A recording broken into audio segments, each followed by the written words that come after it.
রোগের নাম stars weber syndrome. নামটাই একটু বিটখিটে নাম, স্টার্স ওয়েবার সিনড্রোম। এটা একটা বিরল প্রজাতির একটা চর্মরোগ। শুনলে আশ্চর্য হইবেন যে চর্মরোগের চিকিৎসা চর্মরোগের ডাক্তাররাই করে থাকেন। ভালো মানের ডার্মাটোলজিস্ট এই চর্মরোগের চিকিৎসা করে থাকেন। কিন্তু স্টার্স ওয়েবার সিনড্রোম নামে যে চর্মরোগটা আছে, এই চর্মরোগের ডাক্তাররা, ডার্মাটোলজিস্ট, চর্মরোগ বিশেষজ্ঞ, এরা নিউরোমেডিসিনের কাছে রেফার করে। এরা এই রোগটাকে আই স্পেশালিস্টের কাছে রেফার করে। অনেক সময় আই স্পেশালিস্ট, নিউরোলজিস্ট যৌথভাবে টিম করে তারপর আসে এই স্টার্স ও ওয়েবারের চিকিৎসা করে থাকে। এখন এই স্টার্স ওয়েবার সিনড্রোম যে একটা রোগ আছে, আসলে এটা কি, কেন এটা স্কিন ডিজিজ হওয়ার পরেও এটা আই স্পেশালিস্টদের কাছে যেতে হয়, কেন এটা স্কিন ডিজিজ হওয়ার পরেও এটা নিউরোলজিস্টদের কাছে যেতে হয়, এই ব্যাপারে কিছু গুরুত্বপূর্ণ তথ্য দিব। আসসালামু আলাইকুম রহমতুল্লাহি ওয়া বারাকাতুহু। আমি ডাক্তার মীর শহীদুল ইসলাম। আমার চেম্বার শুভেচ্ছা 255, ঐতিহ্যবাহী শেখ ঘাট, সিলেট।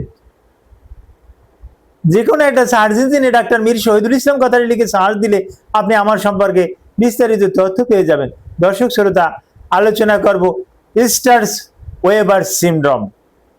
এটা সম্পূর্ণরূপে একটা বিরল প্রজাতির একটা চর্মরোগ, যেটা জন্মের পরপরই শিশুদের শরীরে কিন্তু এটা পরিলক্ষিত হয়। এখন এটা কোথায় হয়? এটা কিন্তু এই যে আমি হাত দিলাম, এই যে দুইটা ভাগে বিভক্ত করলাম, এই নাক থেকে এক চোখ আর একটা চোখ, হ্যাঁ, এখান থেকে এই চামড়া, গালের চামড়া, কপালের চামড়া, চোখের চামড়া, এর একটা সাইডে হয়, দোনোটা সাইডে খুব কম হয়, রেয়ার কেস এটা। তবে এটাকে ওয়াইন প্রজাতির আর কি, এটা একটা পাশে আর কি হয়। এটা চামড়াটা হলে চামড়াটা খসখসে থাকে, চামড়াটা একদম বাদামি বর্ণের হয়ে যায়, চামড়াটা ফুলে থাকে, অনেক সময় চোখ খোলাও থাকে, অনেক সময় চোখ ঢেকেও যায়। এর কারণে অনেক সময় চোখে গুলুগুমা হতে পারে। এখন এর লক্ষণ কি? লক্ষণ বেশিরভাগ ক্ষেত্রেই লক্ষণ খিঁচুনি, কনভার্সন, হাতে পায়ে খিঁচুনি, অজ্ঞান হয়ে যাওয়া, মুখ দিয়ে লালা ঝরা। অনেক সময় আমরা পেয়েছি ধনুষ্টঙ্কারের মতন খিঁচুনিও হয়, যদিও এটা ধনুষ্টঙ্কার থেকে সম্পূর্ণরূপে আলাদা।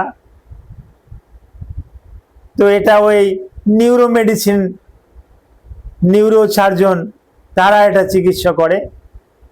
তখন তারা অ্যান্টি কনভার্টিং মানে খিঁচুনি প্রশমক কিছু ঔষধ দিয়ে থাকেন। বেশিরভাগ ক্ষেত্রে ফেনোবারবিটালটাই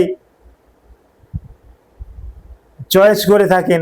আরও কিছু ড্রাগ আছে যেগুলো দিলে বিশেষ করে ব্রেনের খিঁচুনি এগুলো কমে যায়, রোগে একটু আরাম থাকে। তবে এই রোগ কখনো ভালো হয় না, এই রোগের কোনো চিকিৎসা নাই। তবে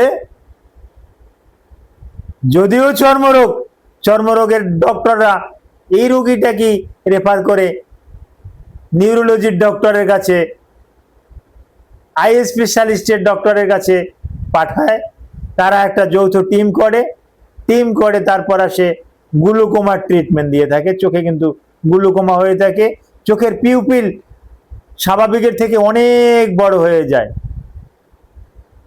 এই যার কারণে নার্ভের অনেক ক্ষতি করে। আর নার্ভের ক্ষতি করলে তো নিউরোমেডিসিনের চিকিৎসকরাই এর চিকিৎসা দিয়ে থাকেন। তো এর পুরোপুরি চিকিৎসা নাই, এটা একটা জন্মগত রোগ। তো তারপরও এই রোগ সম্পর্কে আপনার আরো কিছু জানার থাকলে ভিডিওর কমেন্ট বক্সে কমেন্ট করুন, আমি জানিয়ে দেব। Thank you all.